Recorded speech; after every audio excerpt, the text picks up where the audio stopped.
Today we're taking a look at these MLB matches: San Francisco Giants vs Arizona Diamondbacks, Philadelphia Phillies vs Washington Nationals, Seattle Mariners vs New York Yankees, and Cleveland Indians vs Toronto Blue Jays, which are happening on Thursday, August 5, 2021, and giving you match breakdowns, betting tips and predictions in general on these games.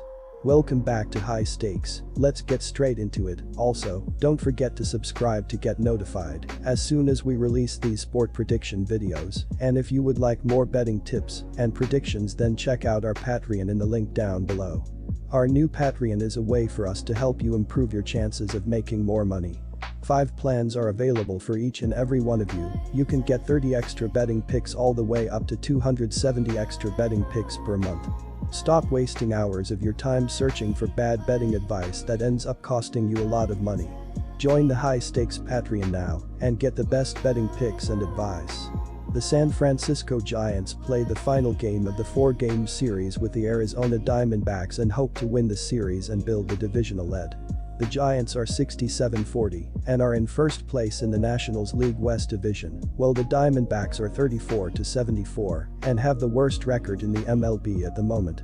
The Giants will turn to Alex Wood as their starting pitcher to cap off the series, while the Diamondbacks are expected to turn to Merrill Kelly to start the upcoming game. A pair of NL West rivals at opposite ends of the standings close out an early week series on the diamond in the Valley of the Sun. The San Francisco Giants are on the road as they finish a 4-game series on the road with the Arizona Diamondbacks Thursday afternoon. San Francisco slugged their way to an 11-8 victory in the series opener on Monday night. Arizona bounced back to even the series on Tuesday night by winning a low-scoring 3-1 contest. Which team leaves town with momentum from a win on getaway day? Buster Posey is leading the way with a .329 batting average, a .424 on-base percentage, and a .544 slugging percentage, while Brandon Crawford and Mike Yastrzemski have 18 home runs each, but the entire batting order has stepped up this season. Wilmer Flores and Lamont Wade Jr. have combined for 27 home runs this season, while Darren Ruff and Alex Dickerson have combined for 23 home runs this season, to make the batting order a tough one to put away. My betting advice for that game is to pick under 9.5. The Philadelphia Phillies will go on the road as they take on the Washington Nationals at Nationals Park. Aaron Nola will be the starting pitcher for the Phillies. Joe Ross will take the mound for the Nationals. The Phillies pitching staff has been average this season. As a team, they are in the middle of the league in ERA, hits allowed, runs allowed, home runs allowed, strikeouts, and WHIP. They are bottom 10 in the league in batting average against. Philadelphia has been mediocre on offense this season. They are around the middle of the league in runs, hits, home runs, RBIs, batting average, OBP, SLG, and OPS. Rhys Hoskins leads the team in runs, home runs, and RBIs. The Phillies are in a battle with the Mets and Braves for the division lead.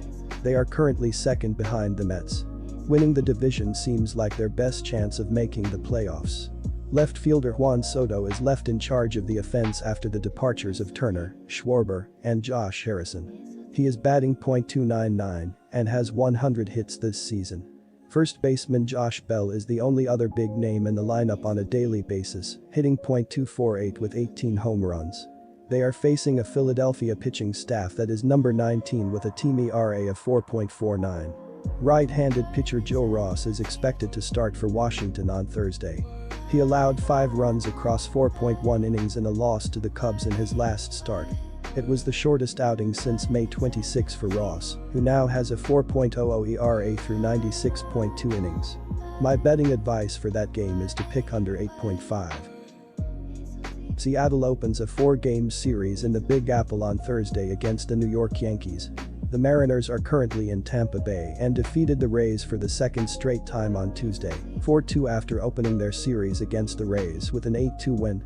Seattle is 58-50 and sits third in the American League West, 7.5 games behind the first-place Houston Astros, and the Mariners are just 2 games behind second-place Oakland. Seattle will play without injured position players Sam Haggerty, Kyle Lewis, Shed Long Jr., and Evan White, as well as 7 pitchers. Tyler Anderson has been struggling this season, according to his baseball saving page, as he is in the 19th percentile in SBA, 22nd percentile in strikeout percentage, 27th percentile in XSLG, and 35th percentile in ZERA. He throws 5 different pitches: fastball, cutter, changeup, sinker, curveball, and the heater has been getting hit hard as it has a .263 batting average with 7 home runs. This will be his first time ever facing the Yankees, so it will be interesting to see how he tries to attack this lineup. The New York Yankees routed the Baltimore Orioles 13-1 on Tuesday and have won 4 of the last 5.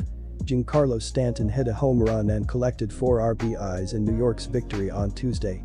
New York has moved within 6 games of the first-place Tampa Bay Rays in the American League East and is just 5 games behind the second-place Boston Red Sox. New York will play without injured position players Trey Amburgey, Miguel Andujar, Clint Frazier, Chris Gittin, Tim LaCastro, Gio Urshela and Luke Voigt, as well as 9 pitchers.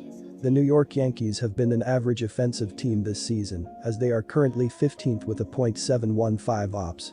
They have a good amount of power hitters scattered throughout their lineup, but are only tied for 15th in MLB, with 131 home runs. They are averaging 4 runs per game in their last 6 games, and that is including a 13-run outing on Tuesday to drastically impact the number. Second baseman DJ LeMahieu needs to figure out how to hit a little better, as he has a .702 OPS with 7 home runs and 40 RBI this season. If the Yankees can figure out how to become the Bronx Bombers once again, it will really help their chances of even winning the AL East. My betting advice for that game is to pick under. The Toronto Blue Jays host the Cleveland Indians in the finale of their 4-game series on Thursday night from the Rogers Center in Toronto. With the Indians falling further and further behind the White Sox in the AL Central, and the Blue Jays struggling to keep head with a 3-headed monster in front of them in the AL East, this game looks like a key one in the AL wild card race. Prior to this week's series, the teams met for a 3-game series back at the end of May, with Toronto taking 2 of the games. The Blue Jays definitely have the more complete roster, but there's something to be said for Cleveland's experience and ability to take over games, and the experience from their coaching staff and manager. The Indians have been plagued with injuries to 2 of their premier rotation arms in Shane Bieber and Aaron Civale, but have stayed afloat with a .500 record coming into play on Wednesday. The offensive production has been among the worst in the American League. They rank bottom 5 in team batting average, runs, and on-base percentage. Unfortunately, they will be without skipper Terry Francona, who had to step down due to health reasons, but they have a ton of talent and can catch up in the wild card race with a big run towards the end of the year. According to MLB.com, Tristan McKenzie will get the start in the series finale. The hard-throwing righty has been one of the prizes of Cleveland's farm system over the last few years, but has struggled to come onto the scene this season. His record only sits at 1-4 with a 6.11 ERA and is yet to face Toronto this season. His last start saw him allow a season-high 6 runs in only 4 innings, which will be a concern for his consistency with the Blue Jays on deck next. My betting advice for that game is to pick under 10.5. Good luck to all of you. That's it for this video. Stay tuned and stay safe for the next betting tips and advice.